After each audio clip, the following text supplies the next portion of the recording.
여러분은 누군가를 사랑하기 위해 자신의 모든 것을 바쳤으나 결국 배신과 냉담함만을 돌려받았던 경험이 있으신가요? 오늘 사연의 주인공은 58살의 한 어머니입니다.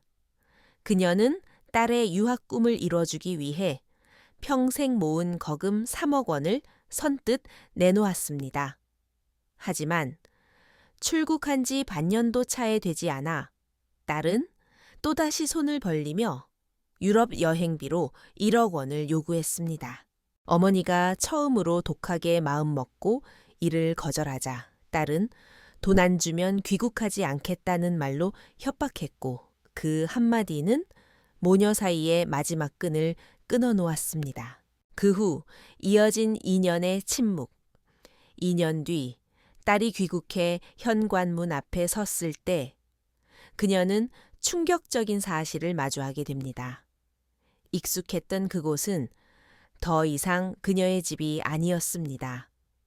어머니는 그 2년의 고독 속에서 도대체 어떤 일을 겪었던 걸까요? 그리고 누가 소리 소문 없이 그녀를 대신해 이 집의 새로운 딸이 된 것일까요? 이제 어머니의 사랑 그리고 놓아줌에 대한 이 사례 속으로 함께 들어가 보겠습니다. 제 이름은 박미경. 오늘은 저의 58번째 생일입니다. 하지만 저는 조금도 기쁘지 않습니다. 텅 빈 거실에 홀로 앉아 스마트폰 화면만 멍하니 바라보고 있습니다. 프랑스 파리에서 날아온 그 짧은 메시지. 몇 줄이 그리움으로 욱신거리던 제 심장에 마치 얼음 조각처럼 날카로운 칼이 되어 꽂히는 것만 같습니다. 제 생각은 저도 모르게 작년으로 거슬러 올라갑니다. 그 해 대학을 막 졸업한 제 딸 최지우는 세계적인 패션 디자이너가 되겠다는 꿈을 안고 1년 내내 저를 졸라댔습니다. 엄마 파리에 있는 학교에서 입학허가 나왔어. 이건 내 평생의 꿈이야. 엄마가 꼭 좀 도와줘. 딸아이는 제 손을 잡고 눈을 반짝였죠. 마치 눈 속에 별을 박아놓은 것 같았습니다. 하지만 저는 처음에 반대했습니다. 집안 형편이 아주 나쁜 건 아니었지만 이미 반백년을 넘긴 나이라 노후 자금을 챙겨야 한다고 생각했으니까요. 게다가 저는 딸아이가 사회에서 2년 정도 경험을 쌓고 나가도 늦지 않다고 여겼습니다. 하지만 딸의 고집은 예상보다 훨씬 셌습니다. 매일 새벽 커다란 가방을 메고 도서관으로 향했고 밤늦게야 돌아왔습니다. 1년 내내 포트폴리오를 준비하고 프랑스어를 공부하느라 좋아하던 모바일 게임조차 끊더군요. 자다 깨어 딸아이 방을 보면 항상 불이 켜져 있었고 책상에 엎드려 졸면서도 사전을 뒤적이는 모습을 보게 되었습니다. 결국 저는 마음이 약해지고 말았습니다. 자식도 다 컸으니 제 갈 길이 있겠지.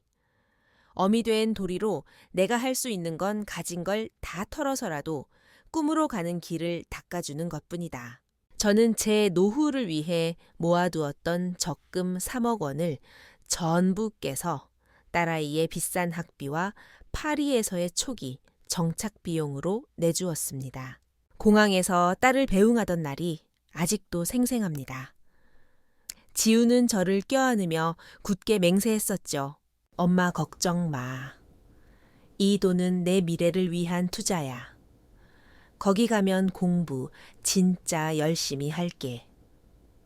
생활비는 내가 아르바이트해서 벌 거야. 절대 엄마한테 짐 안 되게 할게. 하지만 반년도 지나지 않아 딸은 그 모든 약속을 헌신짝처럼 내팽개쳤습니다. 다시 시선을 휴대전화 화면에 차가운 메시지로 돌립니다. 엄마, 나 친구들이랑 여름방학 때 유럽 일주하기로 했어. 이탈리아, 스페인, 그리스 가서 영감 좀 얻으려고. 예산이 1억 원 정도 부족한데 보내줄 거지. 그건 상의가 아니라 통보였습니다. 저는 충격과 가슴 아픔에 손을 떨며 답장을 보냈습니다. 지우야 엄마가 준 돈은 공부하라고 준 거지 펑펑 쓰라고 준 게 아니야. 매달 생활비도 꼬박꼬박 보내주고 있잖아. 이런 사치스러운 여행 비용까지 엄마한테 손 벌리는 건 성인으로서 할 짓이 아니야. 저는 딸이 제 말을 이해할 줄 알았습니다. 하지만 몇 분 뒤 불만과 협박이 가득 담긴 답장이 날아왔습니다. 아, 몰라, 엄마가 알아서 해. 내 친구 부모님들은 신용카드 주면서 맘대로 쓰라고 하는데 엄마는 왜 이렇게 말이 많아? 돈 안 주면 나 안 돌아갈 거야. 그냥 딸 하나 없는 셈쳐. 딸 하나 없는 셈치라는 그 말이 누군가 손으로 심장을 쥐어뜯는 것처럼 아팠습니다. 그래서 저는 당장 전화를 걸었습니다. 신호가 가고 딸의 짜증 섞인 목소리가 들려왔습니다. 여보세요? 왜? 지우야.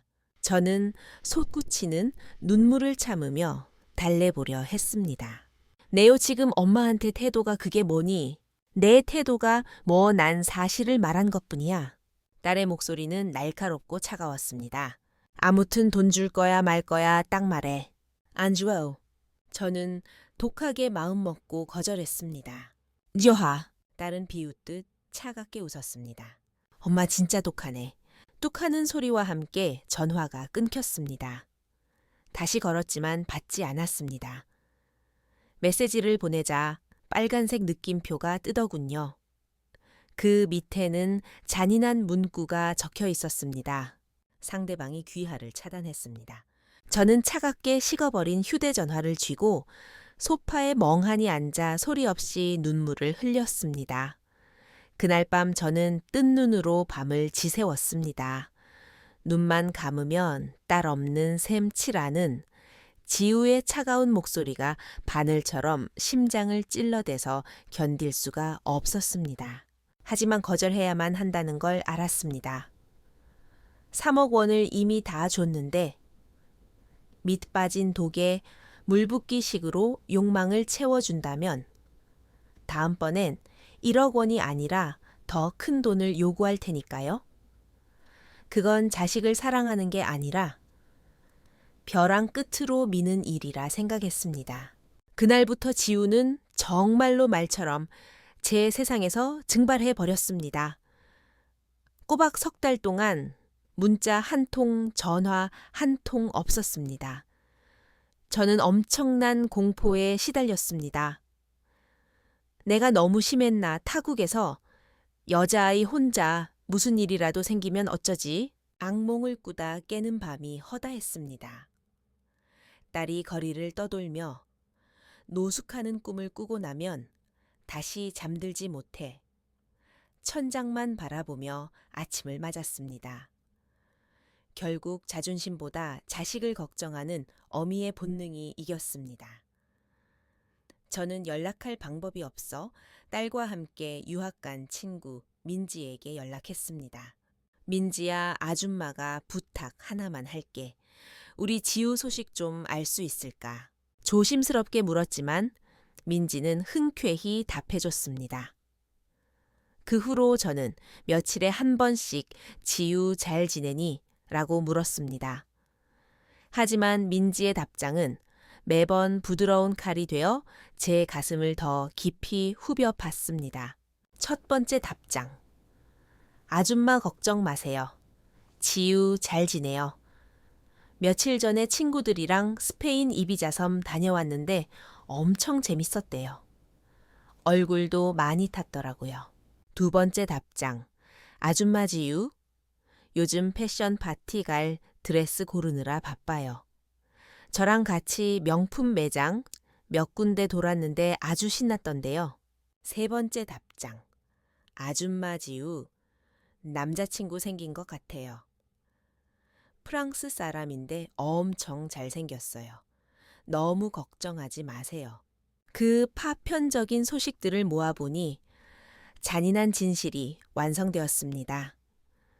제 딸 최지우는 외국에서 아주 잘 살고 있었습니다. 친구도 있고 파티도 즐기고 연애도 하면서요. 제가 돈을 안 줘서 공영에 빠진 게 아니었습니다. 그저 자기 욕심을 채워주지 못하는 쓸모없는 엄마와 더 이상 엮이기 싫었던 겁니다. 제가 잠 못 이루며 걱정했던 그 모든 밤들이 딸에게는 아무런 의미가 없었습니다. 저는 반성했습니다. 내가 그동안 아이를 너무 오냐오냐 키웠나. 대학 합격했다고 선물 사주고 휴대전화 바꾸고 싶다면 바꿔주고 유학 간다고 노후 자금까지 털어준 게 화근이었나 봅니다. 제 모성애는 딸에게 그저 당연한 것이 되어버렸던 겁니다. 제 마음은 서서히 그리고 철저히 죽어갔습니다. 숨이 막힐 것 같은 날들이 이어졌습니다. 퇴근 후 차가운 집으로 들어가기 싫어 정처 없이 걷곤 했습니다. 가로등 아래 길게 늘어진 제 그림자가 저의 나이듦과 무력함을 비웃는 것 같았습니다. 시장 골목에서 빵 하나를 사서 대충 씹어 넘기거나 강변에 앉아 멍하니 물결을 바라보기도 했습니다. 가슴속 구멍은 무엇으로도 채워지지 않았습니다. 그러던 어느 날 오후였습니다. 하늘이 잿빛으로 흐려지더니 비가 내리기 시작했습니다. 차가운 바람에 습기가 섞여 있었죠. 저는 우산을 쓰고 집 근처 공원으로 들어갔습니다. 비를 피할 곳을 찾으려는데 정자 쪽에서 누군가의 울음소리가 들렸습니다. 그건 아이가 투정 부리는 울음이 아니었습니다. 찢어질 듯한 비명에 가까운 절규였습니다. 저는 발걸음을 멈췄다가 가슴이 조여오는 느낌에 서둘러 다가갔습니다. 벤치 위에 한 여자가 낯빛이 흑빛이 된 채 쓰러져 있었고 그 옆에 10살쯤 되어 보이는 여자아이가 무릎을 꿇고 있었습니다. 아이는 앙상한 팔로 엄마의 손을 붙잡고 쉰 목소리로 울부짖고 있었습니다. 엄마 자지 마, 제발 일어나, 눈 좀 떠봐 엄마. 아이는 엄마의 팔을 흔들며 닭똥 같은 눈물을 뚝뚝 흘리고 있었습니다. 그 눈물이 여자의 창백한 손등 위로 떨어지는 모습이 제 가슴을 찔렀습니다. 저는 우산을 던지다시피 하고 달려갔습니다. 얘야 엄마가 왜 그러시니? 아이가 퉁퉁 부은 눈으로 저를 올려다보며 흐느꼈습니다. 엄마가 안 움직여요. 불러도 대답을 안 해요. 저는 급히 여자의 코 밑에 손을 대보았습니다. 숨소리가 너무 미약해서 거의 느껴지지 않았습니다. 심장이 철렁 내려앉은 저는 떨리는 손으로 겔유루에 신고했습니다. 여기 도산공원인데요. 여자가 쓰러졌어요. 빨리 구급차 좀 보내주세요. 우산 위로 빗방울이 후두둑 떨어졌습니다. 창백한 얼굴로 엄마 손을 놓지 못하는 아이를 보니 가슴이 미어질 듯 아팠습니다. 걱정 마, 구급차 금방 올 거야. 저는 쪼그리고 앉아 떨고 있는 아이를 안아주었습니다. 아이는 제 품에서도 계속 중얼거렸습니다. 이 엄마 나 두고 가지 마. 이윽고 사이렌 소리가 빗소리를 뚫고 들려왔습니다. 저는 아이와 함께 구급차에 탔습니다. 구급대원들이 심폐소생술을 하는 동안 저는 아이의 차가운 손을 꼭 잡고 병원까지 동행했습니다. 응급실 복도에서 아이는 입술을 꽉 깨문 채 문만 뚫어져라 쳐다봤습니다. 고작 10살밖에 안 된 아이가 독하게 눈물 한 방울 안 흘리려고 애쓰는 모습이 너무 안쓰러웠습니다. 저는 아이를 감싸 안으며 물었습니다. 얘야 이름이 뭐니? 아이가 기어들어가는 목소리로 대답했습니다. 하윤이요. 김하윤. 혜훈아 엄마 괜찮아질 거야. 씩씩하게 기다리자. 하지만 저조차도 확신이 없었습니다. 시간이 얼마나 지났을까 응급실 불이 꺼지고 의사가 나왔습니다. 마스크를 벗은 의사의 눈빛에는 미안함이 가득했습니다. 죄송합니다. 너무 늦게 오셨어요. 말기간암의 급성 간부전까지 와서 저희도 최선을 다했습니다만 순간 혜은이는 넋이 나간 듯 했습니다. 영혼이 빠져나간 사람처럼 의사의 입술만 바라보다가 그 말이 끝나는 순간 으아앙 하고 울음을 터뜨렸습니다. 아이는 바닥에 엎드려 차가운 병원 바닥을 손톱으로 긁으며 목이 찢어져라 소리쳤습니다. 엄마 나 두고 가지마 안 돼. 엄마! 저는 바닥에 주저앉아 아이를 끌어안았습니다. 혜은이는 제 품에서 발버둥치며 눈물 콧물 범벅이 되어 울었습니다. 그 처절한 울음소리가 제 가슴속 뚫린 구멍을 자극했습니다. 사랑하는 가족을 잃는 고통은 나이와 상관없이 똑같다는 걸 뼈저리게 느꼈습니다. 저는 아이를 꽉 안은 채 그냥 울게 두었습니다. 창밖의 빗소리와 아이의 통곡 소리가 섞여 들려왔습니다. 그때 제 마음 깊은 곳에 가장 여린 부분이 이 아이로 인해 열리는 기분이 들었습니다. 탈진할 정도로 운 혜은이는 쉰 목소리로 헐떡이며 제 품에 안겨 있었습니다. 저는 병원비를 정산하고 사망진단서 서명을 도왔습니다. 서류에는 이수진 고작, 30 중반의 젊은 나이였습니다. 혜은이는 퉁퉁 부은 눈으로 엄마의 마지막 모습을 보았습니다. 마치 잠든 것처럼 편안해 보이는 얼굴이었습니다. 연간실에서 나온 아이는 눈물을 새욱 닦더니 제게 90도로 허리를 숙여 인사했습니다. 아줌마 감사합니다. 혜은아 이제 어떻게 할 거니? 다른 가족은 없어? 아이가 고개를 저으며 아주 작은 목소리로 말했습니다. 엄마가 그랬어요. 엄마가 없어도 저 혼자 씩씩하게 살아야 한다고요. 가슴이 찡해졌습니다. 저는 아이의 찬 손을 잡고 물었습니다. 당분간 아줌마네 집에 갈래. 좀 더 크면 그때 혼자 살아도 늦지 않아. 아이는 저를 올려다 보았습니다. 그 눈빛에는 묘한 고집이 서려 있었습니다. 감사하지만 싫어요. 병원비는 제가 나중에 꼭 갚을게요. 전화번호만 알려주세요. 10살짜리 아이가 어쩜 이렇게 단단한 말로 자신을 방어하는지 목이 메었습니다. 저는 연락처와 주소를 적어주며 언제든 찾아오라고 당부했습니다. 이수진 씨의 장례는 너무나 간단하게 끝났습니다. 그리고 혜은이는 엄마의 작은 유골함을 안고 제 시야에서 사라졌습니다. 그 후 며칠 동안 저는 병원 근처와 공원, 심지어 다리 밑까지 뒤지고 다녔습니다. 작은 아이만 보이면 달려갔지만 매번 허탕이었습니다. 왜 그렇게까지 했는지 모르겠습니다. 아마 그 아이의 작고 고집, 센 뒷모습에서 제가 잃어버린 무언가를 보았기 때문일 겁니다. 일주일이 지난 어느 날 부슬비가 내리는 저녁이었습니다. 동네 빵집 앞 젖은 계단 구석에 웅크리고 있는 작은 그림자를 발견했습니다. 혜운이었습니다. 아이는 벽에 기대어 유골함을 꼭 껴안고 있었고 다른 한 손으로는 바닥에 떨어져 흙이 묻은 빵 조각을 주워 입으로 가져가려 하고 있었습니다. 누군가 떨어뜨리고 간 더러운 빵이었습니다. 심장이 쿵 내려앉았습니다. 저는 달려가 아이 손에서 빵을 낚아챘습니다. 이거 먹으면 안 돼. 목소리가 떨렸습니다. 아이는 저를 한참 바라보더니 다 쉬어버린 목소리로 말했습니다. 하지만 배가 고파요? 아이는 뺏긴 빵을 쳐다보며 말을 이었습니다. 방금 빵집 아저씨가 주신 건데 제가 놓쳐서 떨어뜨렸어요. 괜찮아요. 아줌마 털어 먹으면 돼요.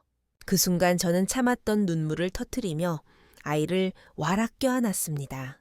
혜은아 네가 내가 필요한 게 아니라 아줌마가 네가 필요해.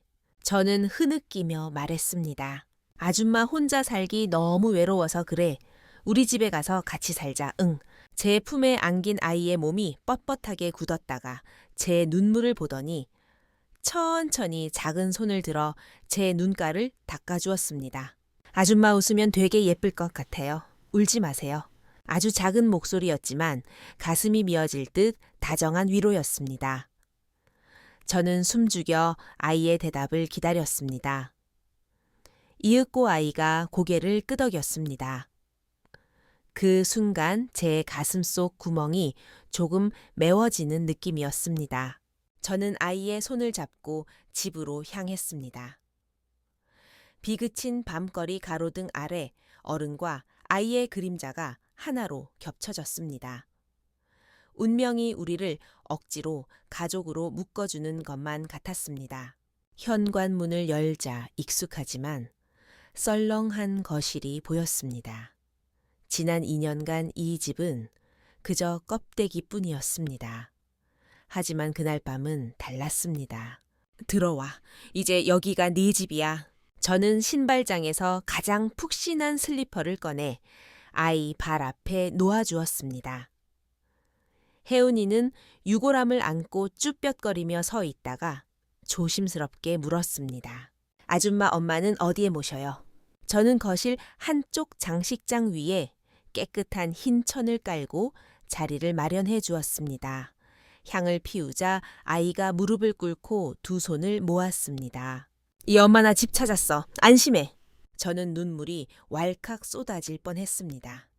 따뜻한 죽과 장조림 반찬을 차려주니 아이는 김이 모락모락 나는 그릇을 한참 쳐다보다가 한 숟가락을 떴습니다. 따뜻한 음식이 너무 오랜만이었는지 아이 얼굴이 붉어지며 눈물이 뚝뚝 떨어졌습니다. 왜 그래 너무 뜨거워? 제가 당황해서 묻자 아이가 고개를 세차게 저었습니다. 아니요, 너무 맛있어서요. 그날 밤 저는 손님 방에 깨끗한 이불을 깔아주었습니다. 햇볕 냄새가 나는 이불 속에 곰 인형을 안고 들어간 혜은이는 금세 잠이 들었습니다. 평온한 아이의 얼굴을 보며 저는 처음으로 이 집의 온기를 느꼈습니다. 시간이 흘러 저는 혜은이의 전학 수속을 마쳤습니다. 아이는 정말 의젓했습니다. 혼자 등하교를 하고 집에 오면 설거지를 돕고 의자 위에 올라가 걸레질까지 했습니다. 한 번은 제가 웃으며 말했습니다. 우리 혜은이 너무 착하네. 꼭 내 친손녀 같아. 그러자 아이가 진지한 표정으로 말했습니다. 그럼 저 이제 아줌마 말고 할머니라고 부를래요. 할머니라는 그 호칭에 가슴이 찡했습니다. 친딸은 파리에서 저를 버렸는데 피 한 방울 안 섞인 아이가 저를 가족으로 받아들인 겁니다. 그렇게 우리는 서로에게 익숙해졌습니다. 학교 다녀오면 할머니 다녀왔습니다 하고 외치는 소리가 제 삶에 낙이 되었습니다.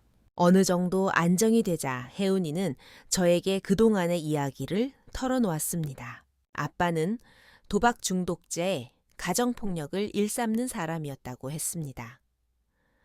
몸에 난 흉터들도 아빠가 휘두른 벨트에 맞은 자국이었습니다.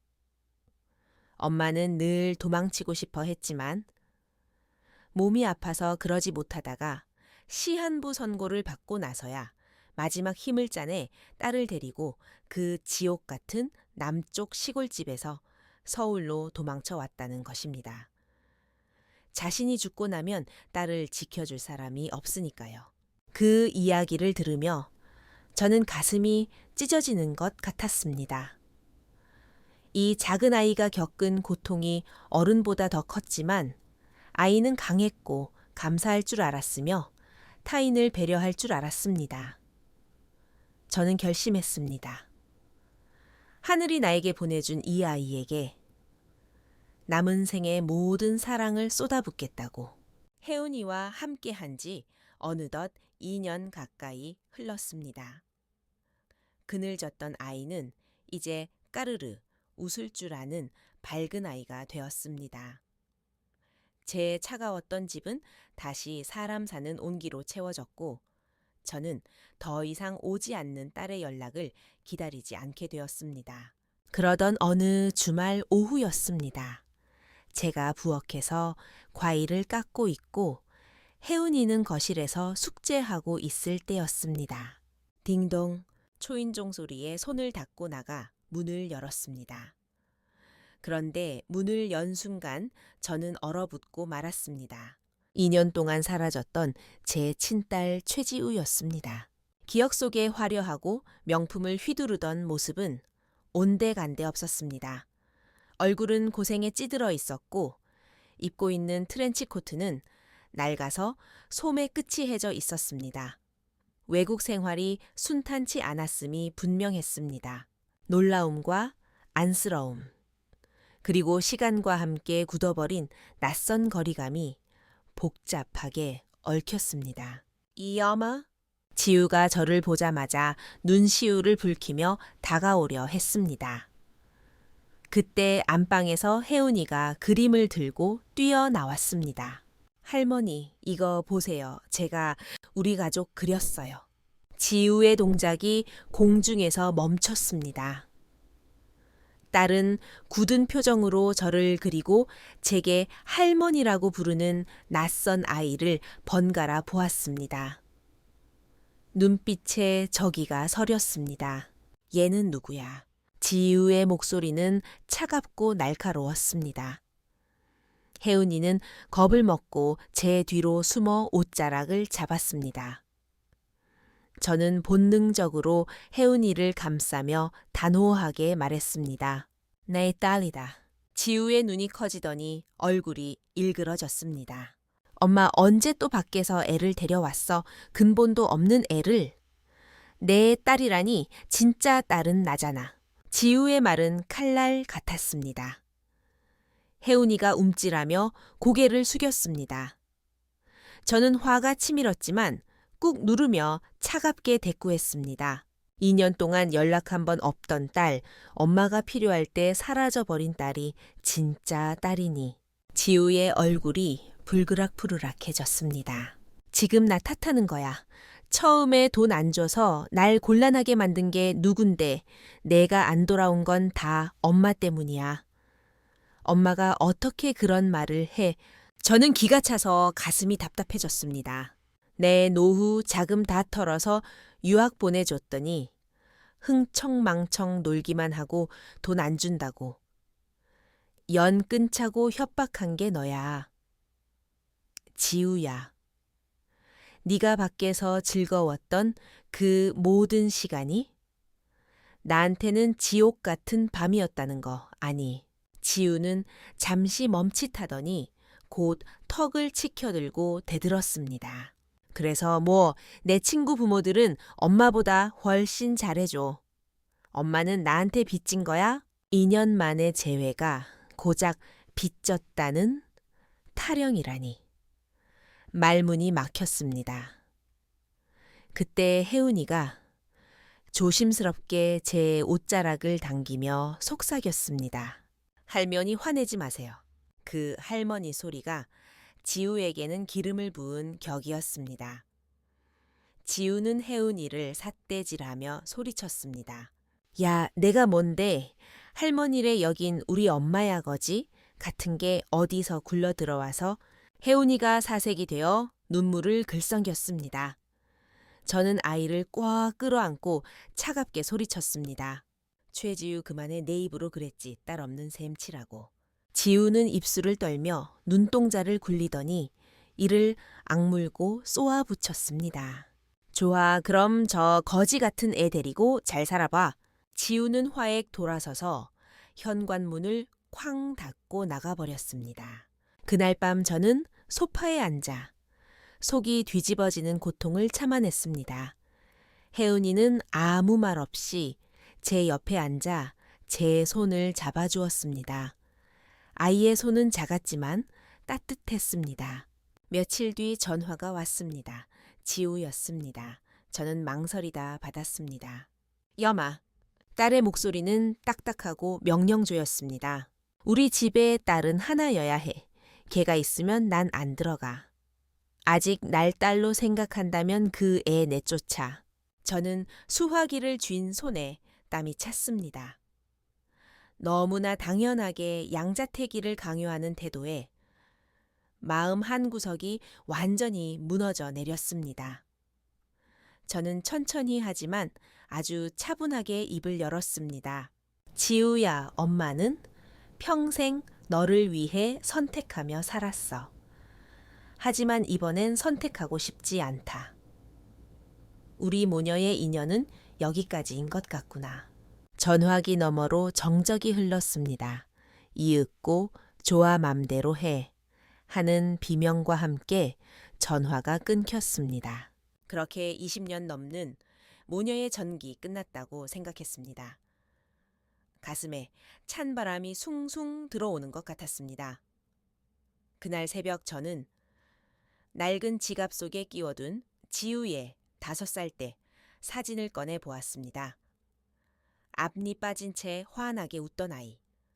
저는 그 사진을 보며 하염없이 울었습니다. 딸의 이기심이 밉고 냉정함이 원망스러우면서도 여전히 남아있는 제 미련한 모성애가 싫었습니다. 그렇게 보름쯤 지난 주말 초인종이 다시 울렸습니다. 인터폰 화면을 본 제 심장이 덜컥 내려앉았습니다. 지우였습니다. 하지만 이번엔 달랐습니다. 딸은 현관 앞 차가운 바닥에 무릎을 꿇고 고개를 푹 숙이고 있었습니다. 마치 사형 선고를 기다리는 죄인처럼요. 저는 마음이 흔들려 문을 열어줄 수가 없었습니다. 박미경 마음, 약해지면 안 돼. 스스로 다짐하고 있는데 혜은이가 방에서 나와 제 옷자락을 잡았습니다. 그 맑은 눈으로 저를 올려다보며 애원하듯 말했습니다. 할머니 언니한테 마지막으로 한 번만 더 기회를 주세요. 가장 미워해야 할 아이가 오히려 용서를 빌고 있었습니다. 저는 한숨을 내쉬고 문을 열었습니다. 지우는 손에 작고 낡은 상자를 들고 있었습니다. 문이 열리자 딸은 고개를 들어 떨리는 손으로 상자를 제게 내밀었습니다. 그 안에는 보석이 아니라 수북한 종이 뭉치가 들어 있었습니다. 그것은 제가 지난 2년간 딸이 그리울 때마다 쓰고는 붙이지 못해 쓰레기통에 버리려 했던 편지들, 그리고 민지에게 비굴하게 딸의 안부를 묻던 메신저 대화 내용을 캡처한 출력물, 심지어 작년 겨울 딸이 아플 때 몰래 민지를 통해 보냈던 송금 영수증이었습니다. 제 모든 그리움과 사랑이 적나라하게 담겨 있는 증거들이었습니다. 제 손이 떨렸습니다. 눈물이 종이 위로 뚝 떨어져 번졌습니다. 지우가 숨이 넘어갈 듯 울며 말했습니다. 엄마, 나 다 봤어. 엄마가 나한테 쓴 편지들. 이걸 네가 어떻게... 제가 떨리는 목소리로 묻자 지우는 울면서 제 뒤에 있는 혜은이를 가리켰습니다. 진실은 이랬습니다. 지난번 지우가 화를 내며 나간 뒤 혜은이가 태블릿 PC로 몰래 지우에게 연락을 취한 것이었습니다. 혜은이는 이 모든 자료를 지우에게 보내주며 이렇게 말했다고 합니다. 언니, 세상에 엄마 사랑보다 중요한 건 없어요. 나중에 후회하지 마세요. 제가 고개를 돌리자 혜은이가 손가락을 꼼지락거리며 작게 말했습니다. 우리 엄마 떠났을 때 전 너무 후회했거든요. 할머니랑 언니는 저처럼 안 됐으면 해서요. 저는 완전히 무너져 혜은이를 끌어안았습니다. 아이고, 이 착한 것을 어쩌면 좋니. 지우도 다가와 자신이 그토록 무시했던 아이에게 깊이 허리를 숙였습니다. 미안해, 정말 미안해. 그리고 다시 제 앞에 무릎을 꿇었습니다. 엄마, 내가 잘못했어. 진짜 죽을 죄를 지었어. 제발 한 번만 용서해줘. 남은 평생 엄마한테 갚으면서 살게. 딸의 통곡 소리가 절절했습니다. 하지만 저는 바로 일으켜 세우지 않았습니다. 상처는 눈물만으로 아물지 않으니까요. 지우야, 지난 2년 동안 엄마 가슴이 얼마나 썩어 문드러졌는지 넌 모를 거야. 제 말에 지우의 울음소리가 뚝 그쳤습니다. 저는 일그러진 딸의 얼굴을 보며 말했습니다. 일단 일어나라. 엄마도 생각할 시간이 필요해. 저는 문을 닫고 들어왔습니다. 당장 용서하지는 않았습니다. 그날 이후 지우는 집으로 쳐들어오는 대신 가장 서툴지만 진심 어린 방식으로 다가오기 시작했습니다. 며칠에 한 번씩 혜운이가 하교할 때 작은 선물을 들려 보냈습니다. 제가 좋아하는 해바라기 그림카드, 직접 구운 단맛을 줄인 쿠키 엄마 오늘 날씨 추워요. 옷 따뜻하게 입으세요 라고 적힌 포스트잇 같은 것들이었죠. 혜운이라는 가장 착한 다리를 통해 딸은 조심스럽게 마음을 전해왔습니다. 한 달 뒤 어느 날 밤 혜운이가 제 침대로 파고들어 안기며 말했습니다. 할머니, 저 고백할 게 있어요. 저번에 할머니 혼자 거실에서 우실 때 우리 엄마 돌아가시던 날 제가 울던 모습이랑 똑같았어요. 아이는 어른보다 더 깊은 슬픔을 알고 있었습니다. 가장 사랑하는 가족이랑 남이 되는 건 엄마 잃은 거랑 똑같이 마음에 구멍이 나는 거잖아요. 지우 언니가 밉긴 하지만 할머니는 너무 따뜻한 분이시니까 슬프게 살지 않았으면 좋겠어요. 10살짜리 아이의 말에 저는 하염없이 눈물을 흘리며 아이를 꼭 껴안았습니다. 세상의 모든 선함이 제 품에 있는 것 같았습니다. 다음 날, 저는 혜운이 편에 딸에게 말을 전했습니다. 이번 주말에 집에 와서 밥 먹으라고 해라. 버섯 넣은 달곰탕 끓여 놓겠다고. 주말에 온 지우는 과거 이야기를 꺼내지 않았습니다. 그저 식탁에 앉아 제가 끓여준 뜨거운 국물을 조용히 떠먹었습니다. 우리 모녀 사이에 보이지 않는 상처는 여전히 존재합니다. 아주 오랫동안 천천히 아물어야 하겠죠. 하지만 혜운이라는 아이의 선량함이 우리 사이에 다리를 놓아주었기에 언젠가는 제가 다시 딸을 온전히 안아줄 수 있는 날이 올 거라 믿습니다. 오늘의 이야기는 여기까지입니다. 수억 원의 돈을 요구하던 문자 한 통에서 시작해 화해의 닭곰탕 한 그릇으로 끝난 이 사연. 피 한 방울 섞이지 않은 어린 혜운이가 콧대 높은 딸을 집으로 돌아오게 만든 빛이 되었습니다. 여러분은 어떻게 생각하시나요? 딸 지우의 변화는 진심 어린 반성일까요? 아니면 타국 생활의 고단함 끝에 찾은 도피처일까요? 만약 딸이 성공했다면 과연 돌아왔을까요? 그리고 어머니 박미경 씨의 용서는 위대한 모성애일까요? 아니면 외로움에 대한 타협일까요? 혈연만이 가족을 잇는 유일한 끈일까요?